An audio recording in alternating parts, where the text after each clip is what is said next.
and this is Prep Recruiting Insider, PRI, here at Moe's Pizza in West Wego. I'm the head coach of PRI, Rick Gailey, along with our insider, your main information source, Mr. Renee Nato. And we're joined in this segment by the offensive coordinator of the Hornville Tigers with a terrific career that he's had so far at a meet in Tulane, and a man of faith as well. That's Lester Ricard. Lester, thank you for joining us today here on PRI. Thank you for having us on. Really enjoying it. Thank you. Lester, always looking forward to being with you, buddy. And you had a great career. I know Rick's going to talk to you about your career and a meet with Coach Career. But you know, you went through the process of recruiting, and you selected LSU. What was the recruiting process for you, and what's important in recruiting now? Well, I honestly believe it's about being comfortable as well, and then what do you feel can enhance your life after sports? It's not always in football. It's not always in basketball. It's, how do you want to set yourself up in the future?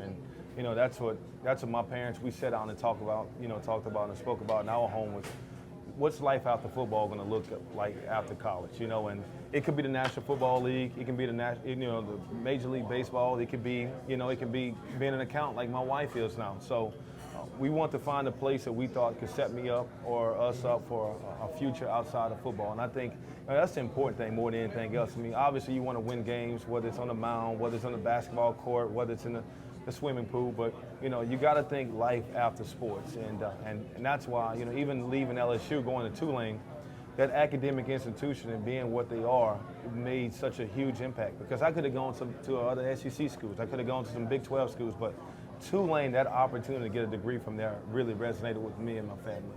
And you've had a lot of purple and gold in your background, going all the way back to high school. The Amite Warriors. That's right. We know that the Hornville fans are voracious, but the Amite fans are similar in a way. There's just not as many of them. That's right. Talk about your time at Amite and what that meant to you in your development. Well, the other night I think it spoke volumes of where we are at Hornville High School and where I am.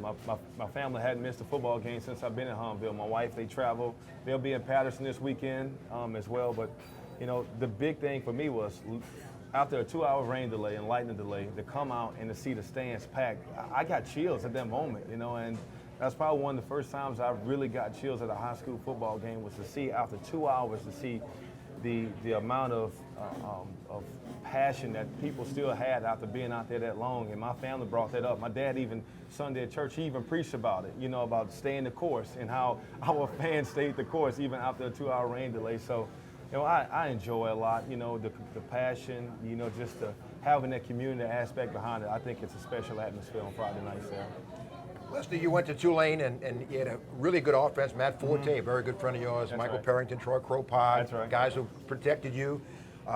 You've left the school, third most in school history in passing yards per game and completions per game. That's right. October 23rd, 2004. That's right. 6 touchdowns That was a great against day. UAB. That's right. Man, you attempted 49 passes. What do Yeah. you recall about that?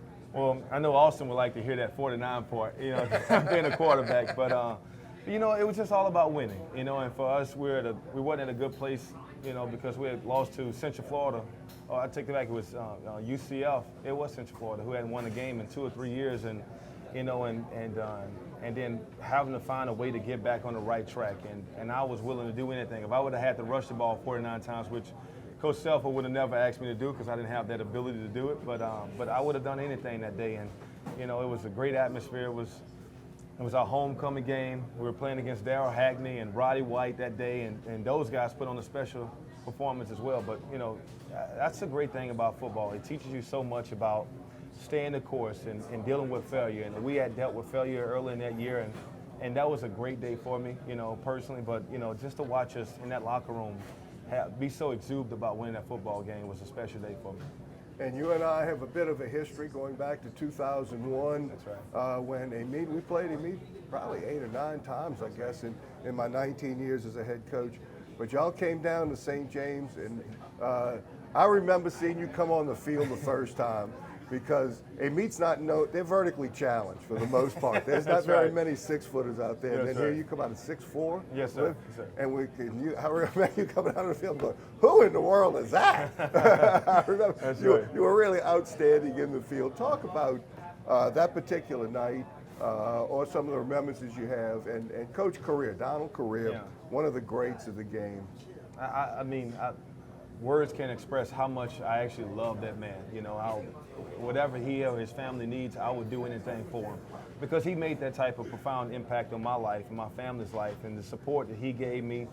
When I was leaving LSU to go to Tulane, he was calling me every day, hey, how you feeling, how are things going? And just like you said, I remember watching you all against Parkview Baptist the week before, and that was the year that they won the state championship with Brad Booth as a quarterback. And I remember watching y'all like, man, these guys have some players. And Wendell Octave, who's a good friend of our family, was a great receiver for you, who went on, I think, to Iowa, I think, at the time. And I remember walking off the field, the score was, I think it was 28-24, and we were throwing a hitch and pitch. And Darius Franklin, whose brother was P.J. Franklin, who played with the Saints in Tulane as well, the ball kind of got on really fast, you know, and Coach Greer said, Ricard, don't throw the ball so hard, you know, and I didn't take anything. I threw a hitch to the short side of the field, bounced up, and Octave picked it off. And I remember, you know, my mom and his mother went to the same beautician, and it was grief after grief after grief. But, I mean, I love competing against you all. We knew that during those times, if St. James, Parkview Baptist, Amy, Independence, you were going to see one of those four teams in that bottom four at the end of the season. So it was always great competing against you, and you knew you're going to be playing against a well-prepared football team. You know, Lester, I've been around you at practice, at games, and you are having a ball at Hahnville. Oh, yeah. Why is this job so much fun, and how good can this offense be? Well, I mean, we got some special talent. You know, we talk about Austin Parent and the size up front and having Anthony Williams, but I mean, you talk about Jamel Byrd, who plays in the National Football League. We got great skill. We got two really outstanding running backs in Cade Migas and Devontae Clark, guys who come to practice every day and work hard. I really enjoy it. You know, Coach Salt, he's enjoying it. We enjoy it in different ways. You know, he's a little bit, you know, crazy than what I am, but I enjoy football so much. And I know for me as a player, I know what going to football practice meant for me, you know, and I never took a day off. And I enjoy it every day, and I just hope that I'm able to give them that same love back to them, and hopefully they can enjoy it the way I do, man. I really do enjoy it, every second of it. And lastly, in the last 30 seconds or so, you played in a variety of offensive systems, a bunch of different ones. How have you used your past experience to put your offense together now at Hahnville? Well, I think you got to have that duality of being able to run and throw the football. You know, we talk about running the football a certain amount of times, and we try to do that. We have numbers that we try to get to every game, whether it's how many touches that Anthony touches, how many times that we rush the football. But I think you got to have that balance of both being able to throw and run the football. Last week we rushed for 300 yards, and we actually wound up with 290 because Austin had minus 26 yards rushing, you know, but that's a whole nother story. But we threw for an additional 216, and just having that makes teams, when they're preparing for you, like, it makes them scratch their heads, like, how are we going to stop? Do we stop in the pass game? Do we stop them up front running the football? So when you have guys like we have, it makes my job honestly a lot easier than what you think. So that's the great Lester Ricard, offensive coordinator for the Hahnville Tigers, and the crazy man, Nick Saltafamaggio. We're finding out a lot about the Tigers today. I told you we were going to teach you things today that you just can't get anywhere else here on PRI. We're going to be right back after this timeout. This is Prep Recruiting Inside of PRI here at Moe's. We'll be back.